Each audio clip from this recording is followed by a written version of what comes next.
हवामान बदलावर मात करण्यासाठी शेतकऱ्यांनी कमी पाण्याची पिके घ्यावीत. आमदार खताळ. कृषी विभागाची खरीप-पूर्व हंगाम आढावा बैठकीत शेतकऱ्यांना सल्ला. सध्याच्या हवामान बदलामुळे निर्माण झालेल्या गंभीर परिस्थितीचा सामना करण्यासाठी पाण्याचे योग्य नियोजन करून कमी पाण्यावरील पिके घेण्याचा सल्ला आमदार अमोल खताळ यांनी खरीप हंगामपूर्व आढावा बैठकीत शेतकऱ्यांना दिला.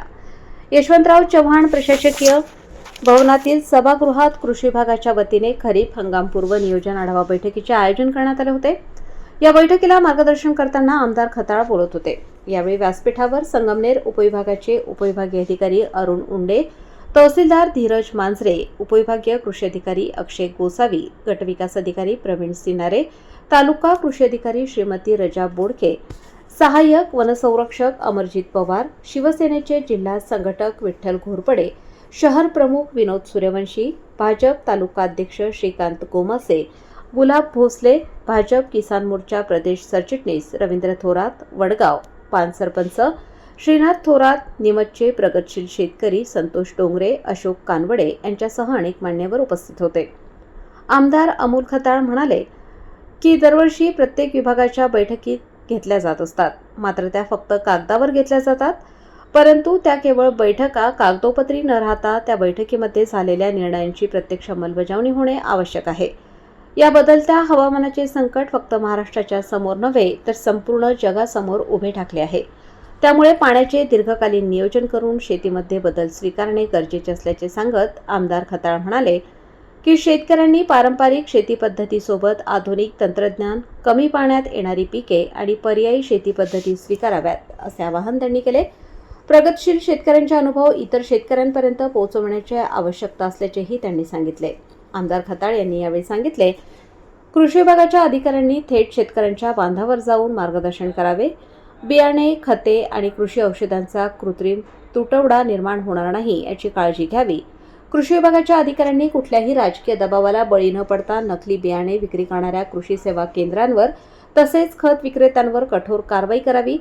मागील वर्षी कमी पाऊस झाल्याने खरीप हंगामावर मोठा परिणाम झाला होता. यंदा एप्रिल महिन्यापासूनच पाणी टंचाईची परिस्थिती निर्माण होत असून भविष्यात टँकर सुरू करण्याची वेळ येऊ शकते अशी चिंता त्यांनी व्यक्त केली. त्यामुळे शेतकऱ्यांनी पाण्याचा काटकसरीने वापर करावा असे आवाहन त्यांनी केले. महायुती सरकार शेतकऱ्यांच्या पाठीशी ठामपणे उभे असल्याचे सांगताना त्यांनी विविध शासकीय योजनांची माहिती दिली. महाडीबीटी, गोपीनाथ मुंडे अपघात विमा योजना, कृषी अवजारे वाटप, ट्रॅक्टर वाटप तसेच केंद्र व राज्य शासनाच्या सन्मान योजनांचा लाभ अधिकाधिक शेतकऱ्यांपर्यंत पोहोचवण्यासाठी प्रशासनाने प्रयत्न करावेत असेही त्यांनी सांगितले. कर्जमाफीची घोषणा लवकरच अंमलात येईल असे सांगताच भविष्यात शेतकऱ्यांना कर्जमाफीची गरज भासू नये यासाठी उत्पन्न वाढीवर भर देणे आवश्यक असल्याचे त्यांनी नमूद केले. शेतकऱ्यांच्या आत्महत्या रोखण्यासाठी प्रशासन, लोकप्रतिनिधी आणि अधिकारी यांनी समन्वयाने काम करण्याचे आवाहनही त्यांनी केले. शेतकऱ्यांपर्यंत माहिती पोहोचविण्यासाठी सोशल मीडिया, ग्रामपंचायत बैठका आणि डिजिटल माध्यमांचा प्रभावी वापर करण्याचे निर्देश त्यांनी दिले. महाविस्तार ॲप प्रत्येक शेतकऱ्यांच्या मोबाईलमध्ये डाउनलोड करण्यासाठी कृषी विभागाने विशेष मोहीम राबवावी असेही त्यांनी सांगितले. बैठकीत उपविभागीय कृषी अधिकारी अक्षय गोसावी यांनी प्रास्ताविक व स्वागत केले. खरीप पूर्व हंगामाचा आढावा घेताना मागील वर्षीच्या खरीप पेरणीबाबत माहिती तालुका कृषी अधिकारी रेजा बोडके यांनी सादर केले. तर युरोप अभ्यास दौऱ्यातील अनुभव निंबाचे प्रगतशील शेतकरी संतोष डोंगरे यांनी उपस्थितांना सांगितले. या गोष्टीकडे प्राधान्याने आपल्या शेतकरी बांधवांनी लक्ष दिलं पाहिजे मला असं वाटतं. कारण जुलै, ऑगस्ट, सप्टेंबर पर्यंत तरी पावसाची शक्यता कमी जास्त आहे.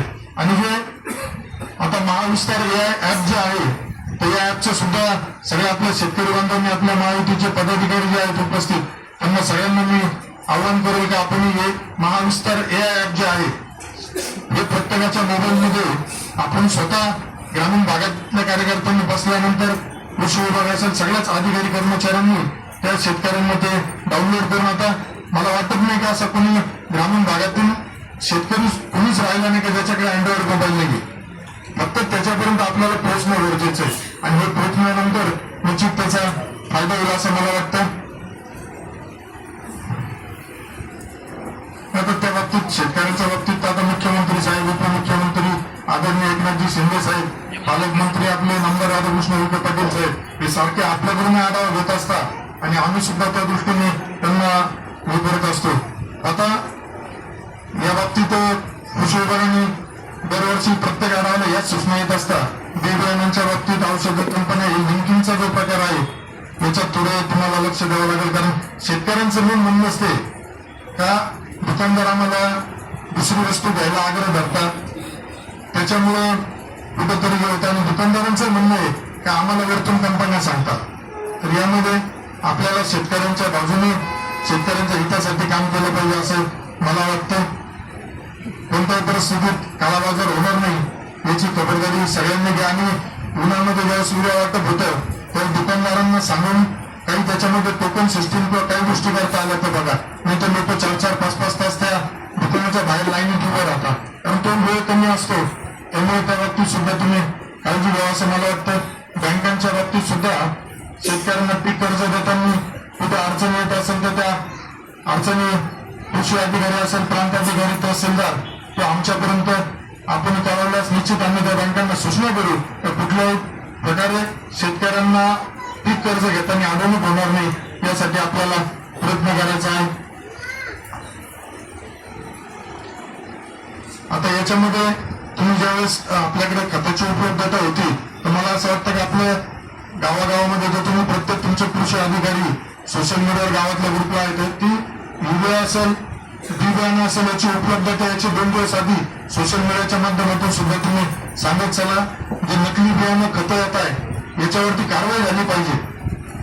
म्हणजे कारवाई करताना आपल्याला अजिबात त्याच्यामध्ये कुठलाही राजकीय दबावला कोणी बळी जाऊ नये अशी माझी आपल्याला राहील. शेतकऱ्यांना मार्गदर्शन शिबिर सुद्धा आता मॅडमने सांगितलं सुरू झाले आहेत, त्यामुळे ते सुरू करा. कृत्रिम टंचाई एक प्रकार हा आपल्या संगमनेरमध्ये जरा जास्त होतो. खते उपलब्ध आहेत परंतु दुकानदार आणि ज्यांच्याकडे दिले ते सांगता का शिल्लक नाही, तर याबाबत सुद्धा यावर्षी आपल्याला ती परिस्थिती येणार नाही याची काळजी घ्या. जागावारने पुढे विक्री होणार नाही ते सुद्धा बघितलं गेलं पाहिजे. आता याच्यामध्ये मला वाटतं पीक कर्जाचं काही उद्दिष्ट वगैरे पीक कर्जाला कुठे अडचण येणार नाही याची काळजी घेऊ. सगळ्यांना शेतकऱ्यांना माझं पुन्हा आपल्या या निमित्ताने आव्हान राहील का यावर्षी थोडी आपली पावसाची परिस्थिती कमी जास्त असल्यामुळे पाणी आपल्याला जपून वापरायचं आहे. जरी आता आपल्या प्रवरामाईला पाणी सुरू आहे, निवडण्याच्या कॅनलला पाणी सुरू आहे, परंतु पुढील कालावधीत सांगता येत नाही. त्यामुळे मी पुन्हा आपल्याला आवाहन करेल का या पीक पद्धतीमध्ये आपल्याला जर बदल करणं शक्य झालं तर ते करून शेतकऱ्यांच्या पाठीशी आम्ही ठामपणे उभं राहू हा विश्वास आपल्याला या निमित्ताने व्यक्त करतो. आणि कृषी विभागाच्या अधिकाऱ्यांना त्यांनी करत असलेल्या कामाचं अभिनंदन करतो.